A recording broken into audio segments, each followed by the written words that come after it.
Hello everyone, I'm Dr. Gwen Chieta, and welcome to this edition of Workforce Voices.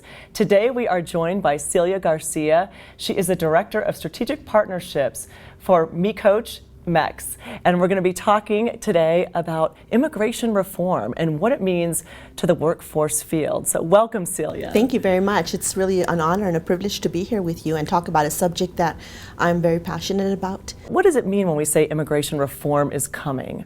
Well, I think that you hear a lot of stories over the last 10 years that they've been, is it going to come, is it not?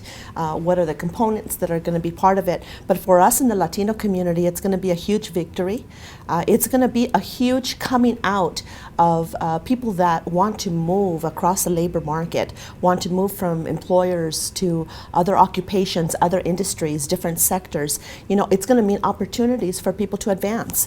And I'm very excited about that for the workforce system. What does it mean for the field, in terms of opportunity and looking at how things might change? What are the positive opportunities that we have to look forward to? It's going to mean a lot of new customers.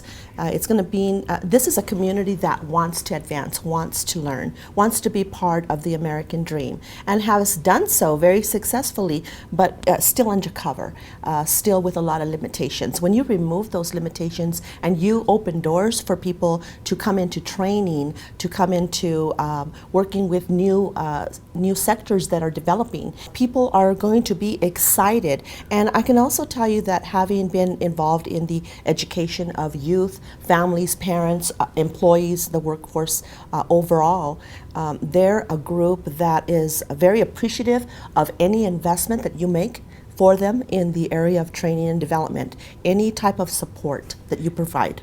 And so how should the workforce field be preparing? Is it going to be business as usual? Are there things that need to be considered or adaptations? I think it needs to be preparing. I think we can no longer sit back and say, this is a group that perhaps is undocumented and we cannot serve them. They don't qualify for our services. That's actually not true. Every year, 800 to 1 million Hispanic US born turn 18. So we're looking at a large market of individuals that we need to start serving, but the services need to be adapted for the culture, the language. What would you say the two most important things for the workforce field to consider? What business in the whole world doesn't want a bilingual international workforce? And career tracks that move people that have invested their entire life in an industry but have not had job advancement.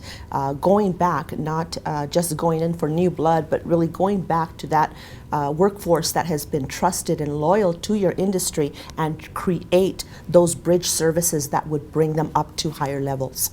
Is the field ready? Are we doing the right things? We're not ready. Is there other piece of advice that we need to do to get ready? And how is NAWDP helping with that? Well, NAWDP's helping a lot because they understand that partnerships and collaboration is the key. And so I think reaching back into that community and working with faith-based organizations, community-based organizations that have been the ones when the funding hasn't been there, they've still on a shoestring budget because of their passion and commitment been serving that population, and they have expertise that you need. Really exciting, Celia. Thank you so much for sharing your insights. And I know NAWDP is there to support its members as immigration reform moves forward. Appreciate your time. And thank you, everyone, for joining us for this edition of Workforce Voices.